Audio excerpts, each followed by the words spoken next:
За энэ Швейцард гэдэг мөн одоо германчууд бас нэлээх хэрэгэлдэг. Тарагтаа утгаж уугаад шууд тэгж байдлаар хэрэгэлдэг.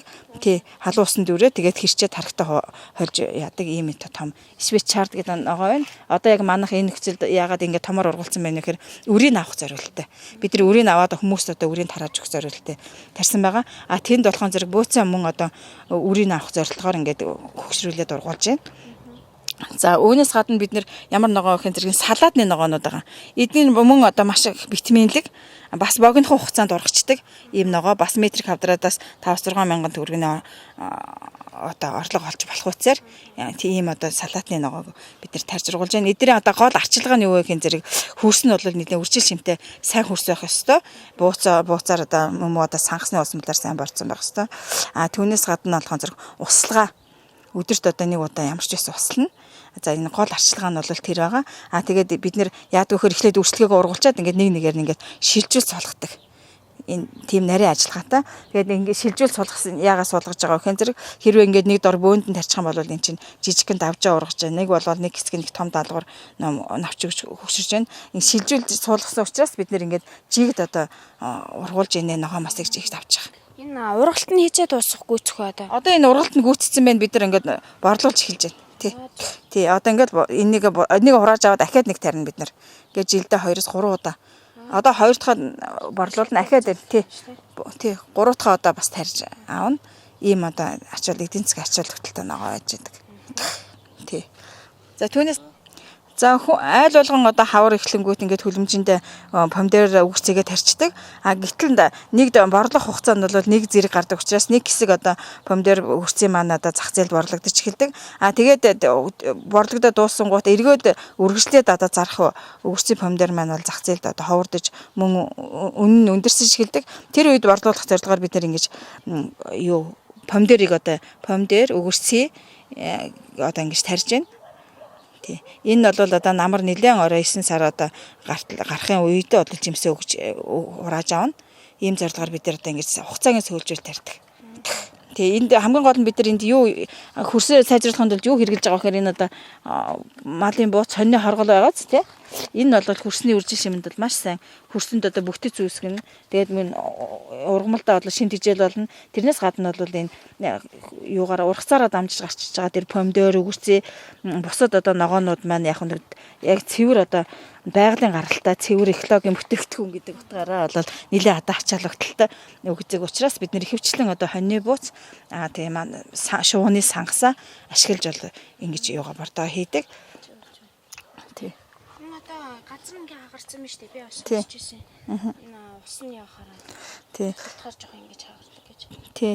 За энэ газар хагарсан байгаа тохиолдолд энэ хөрсний бүтэц нь бол баг зэрэг шаварлаг тийм хөрстэй байхад бол энэ газар ингэж хагардаг л да. Тийм учраас услага бол одоо энэ дөнгөж саяхан усалсан байна. Услага болгоны дараа яах вэ гэвэл заавал ингэ сэрүүлтэ хийж өгөх хэрэгтэй. Ингээд сэрүүлээд өгч явах хэрэгтэй.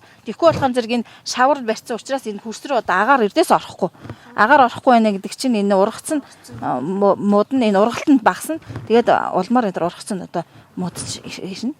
Ийм одоо нөлөөтэй байдаг учраас бид нэр яадаг вөхөр заавал услага болгоны дараа ямар ч ногоо гэрдээс услагааны дараа заавал ингэж хөрсний сэрүүлж өгч тэр ногоо бол ургалтнаа эрчимжиж эхэлдэг. Тий. Ийм учраас бид нэр яг өхөн зэрэг ногоо болгоныг ямар ч ногоо байлаа услаад нэг усны баг зэрэг эвэрж штэ эврээд дэрдээс ингээ гараар ингээд атхад тий атхад байлээдээс ингээд гарт наалахааргүй болоод ирж байна тийм ээ шороо. Энэ үед нь сайхан ингээд сэрүүлээд төхөр бүтэц үүсэж байна. Хэрвээ нэлцгаа юм шороо услангуудаа ингээд сэрүүлэх юм бол шавар зурагдана шүү дээ тийм ээ. Шавар зурагдана. Хитрхээ ингээд хатчих юм бол бас том томоор хавхраад бүтэц үүсэхгүй. Тийм учраас бид нар ядгүйгээр услаад тодорхой хэмжээний дараа эвэрснийхэн дараа ингээд сайхан сэрүүлж өгдөг. Тэгснээр бол энэ ургамал маань ургалт нь одоо нэмэгдэж эхэлдэг. Ийм ачаалагдaltaй байдаг. Одоо тэгвэл бордоо явчих тий. Хөвмжийн ногооныг яаж бордог нисгэж борддог гэдэг. Тийм. Болно тий. Ихгүй болооч насууд өдрүүд мөн жоохон хугацаа багассан. За тэгээ одоо бид яах вэ гэхээр хөлөмжний ногоогоо одоо яг бордох цаг маань болчиход ирж байгаа. Тийм учраас бордоогоо яаж бэлтгэх талаар одоо зөвлөгөө өгье. За үүний тулд яах вэ гэхээр бид нөгөө дахианы сангас гэж байдаг. Шууныхаа сангасыг нэг одоо хувин одоо энэ пошконтой хийгээд тэгээ дээр нь бол энэний тал дунд нь ортол ингээд ус хийгээд хэдэн хоног ингээд халуун газар ингээд гялгар утаар бүтээгээд нилээн одоо сайн боогод ингээд эсгдэг. Эсгээд одоо эснийхаа эсэнд одоо бордоо маань бол иймэрхүү өнцтэй өнгөтэй болдог. Одоо энэ харахад иймэрхүү одоо өнгөтэй болж ирдэг. За энэ маань яаж яах вэ? Одоо энэ бордоо маань бэлэн хэрэглэхэд бэлэн болсон байна гэдгийг энэгээр ингэж харуулж байгаа. Одоо өнгө маань ийм болсон байна. Одоо ямар ч эсэлт мэсэлж явагдахгүйгээр ямар ч гэсэн хөөс мөс үсгэргүйгээр ийм одоо тогтун болж ирдэг. Энэ яаж яах вэ? Эсэлт одоо бүрэн гүйцэд явагдсан байгаа нэ. За энээсээ бид нэр тасалж аваад одоо энд ус бэлдсэн байгаа. Энэ усан лугаа хийн. Энэ услагч цаавн лугаа одоо ингэж хийлээ. За ингээ усныхаа өнгийг ингээ сайхан хар цайны өнгөтэй болтол энийг хийн. За ингээ нэлээд сайн ус хийн. Тий, өнгө нь тодорхой заана. Ингээ тасаахаа хар цайны өнгөтэй болонгуудаа энийг одоо бодно. Хэрвээ энэ чигээр ийм хар хүрэн одоо юугаар услах юм бол ургамал одоо төлнө. Тийм учраас бид нар яг хөөр ингэж хар цайны өнгөтэй болтол ингээ шингэлж бордоогоо шингэлж авдаг. За тэгээд энийгээрээ нөгөө тармил ормолуудаа үндэс рүү надад усалж өгч байгаа тийм. За услахад бол энэ ус маань бол саяхан хүр энэ харахад дотроо бор өнгөтэй хөрөнгөтэй байгаа ч гэсэн энэ услахад бол яг усны өнгөтэй энэ ийм байхаар ингэж бордоогоо услахаа хийж өгнө. За усалж байгаа ус маань ихэвчлэн бол хонуулж одоо жаврыг гаргасан ус байдаг. Жишээл одоо манайх энэ юун дотроо усаа бол хонуулаад тэгээ жаврыг гаргасныхаа дараа бол услахыг одоо хийж өгдөг. Ийм онцлогтой. Хэрвээ хүүт усаар одоо услах юм бол энэ ургамал маань давжаардаг. Үндснийх нь хөгжил бол сулардаг. Тийм учраас бид яах вэ гэхээр хамгийн гол нь одоо жаврыг гаргаж хонуулсан тийм усаар л усалж өгдөг. Ийм баг. За энэ бордыг бортолтыг одоо хэдэн удаа хийх вэ гэхээр 7 хоногийн давталттай бол хийж өгнө. Одоо тий 7 хоногт нэг удаа хийж өгнө. Одоо өнөөдөр хийлэхэд дараагийн 7 хоногийн энэ өдөр мөн адилхан гэж услага бортно. За ингээд бордоо ингээд шингэсний дараа ахаад бол бордоогоо зайлж усалдаг. Зайлж услахдаа одоо мөн энэ хонолсон усаараа орой ингээд услаад өгнө. Тэгэхгүй болохоор энэ бордооны энэ ургамлын иш навчин дээр байгаа бордоонууд маань бас төлнө тийм ээ. Тэгээс үндсрүү нь одоо хийж өгч байгаас энийг одоо сайхан зайлаад эргүүлээ дахиж одоо усалж өгдөг бордоо шингэснийхаа дараа. За хүлэмжинд одоо өгөрцийн помидор тархаас гадна бид нэр энэ даралганд ил талбайд бас тарьдаг. За энэ өгөрцийн нэг арчилгаа нь бол ямар вэ гэхээр мөн л одоо нэг ганц гол ашаар ургуулдаг. Одоо энэ жимсний байдлаар сарахад бол одоо энэ ил талбайны өгөрцийн жимс бол энэ ингээл эмэрхүү янзтай ургасан байна. Тий. За энэ ил талбайны өгөрцийг жимсийг хураахтай бол гол анхаарах зүйл хин хитрхи бүдүүрүүлж болохгүй.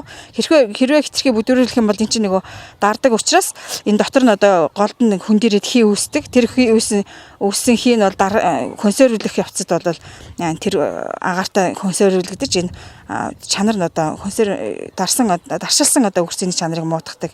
Тэр ус нь одоо тэр даршилж байгаа ногоон дотор байгаа тэр шинг нь бол булан гартаж мөн одоо маш их хэмжээний хорлох одоо үсэх тийм аюултай. Тийм учраас анзар ямар стандарт одоо хэмжээнд нь хүрсэн үед нь бол өгөрцийг одоо хурааж авах хэрэгтэй. Ил талбайны өгөрцийн хураалтан дээр бол хамгийн гол анхаарах зүйл нь тэр байдаг. За ямар үед нь одоо хураалт болж байхын зэрэг энэ дээр үүссэн одоо цэцэг нь бол ингээ хатаад унсан энэ үед нь бол хурааж эхэлдэг. Хатцсан үед нь тий ингээд энэ чинь одоо цэцгнээс ингээд жимс үсээд энэ дээр хамгийн сүүлдэн цэцэг бол хатдаг. Хатсан үед нь бол энэ өгөрцөө одоо хураах цаг нь болжээ гэдэг нь харагдана. За үүнээс гадна одоо энэ даралгын дотор помидорыг бас ургуулж орно. Тэнд одоо помидор ургуулсан байдалтай зардалцсан. Энэ ахмаа гэзэг мөн одоо хүлэмжинд биш. Тэгэхдээ бүр гадна ил талбайд биш. Энэ болохоор арай жаахан хамгаалагдсан юм юун дотор парникэнд одоо энэ помидор маань ургаж байна. Одоо энэ дээр бол жишээлбэл ингээд жимс маань одоо ингээд хүлэмжинд байгаагаас тутахааргүй ингээд сайхан суугаад эхэлж байна тийм ээ. Тэгээд ингэж ургуулхад бол мөн одоо хөрсний шимт хичээл маш сайн байх хэвээр.